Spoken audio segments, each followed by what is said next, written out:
One day, James had to wait at the station till Edward and his train came in. This made him cross. Late again! Edward laughed and James fumed away.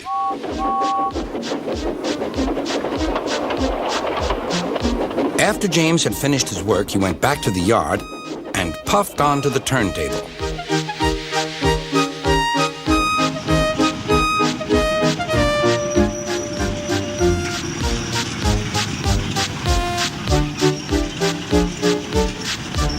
He was still feeling very bad-tempered. Edward is impossible, He grumbled to the others. He clanks about like a lot of old iron, and he is so slow, he makes us wait. Thomas and Percy were indignant. Old iron? Slow? Why, Edward could beat you in a race any day. Really, said James. I should like to see him do it.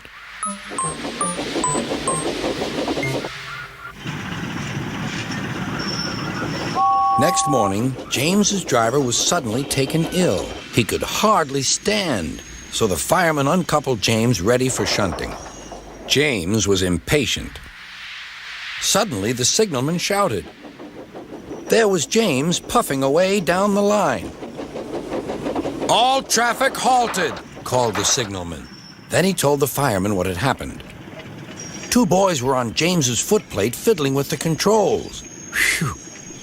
They tumbled off and ran when James started. The signalman answered the telephone.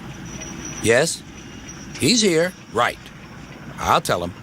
The inspector's coming at once. He wants a shunter's pole and a coil of wire rope.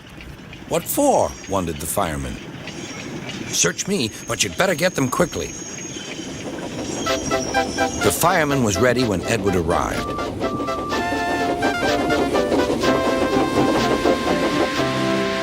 The inspector saw the pole and the rope. Good man, jump in. We'll catch him, puffed Edward. James was laughing.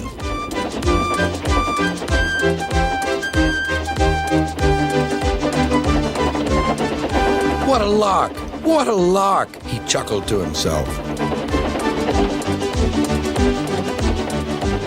Suddenly, he was going faster and faster. He realized that he had no driver.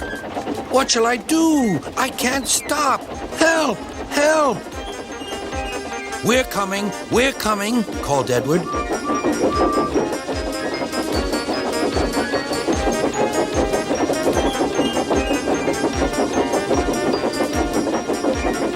Edward was panting up behind with every ounce of steam he had. At last, he caught up with James.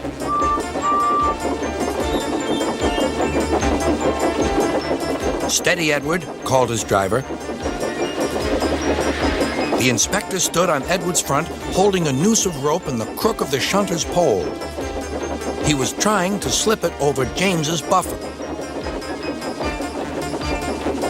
The engines swayed and lurched.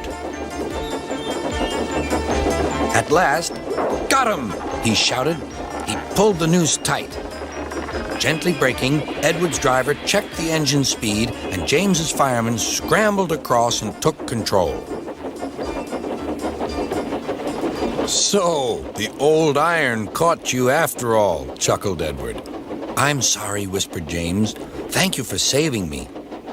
You were splendid, Edward. That's all right, replied Edward.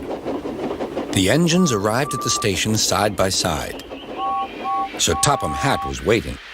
A fine piece of work, he said. James, you can rest and then take your train. I'm proud of you, Edward. You shall go to the works and have your worn parts mended. Oh, thank you, sir, said Edward. It'll be lovely not to clank.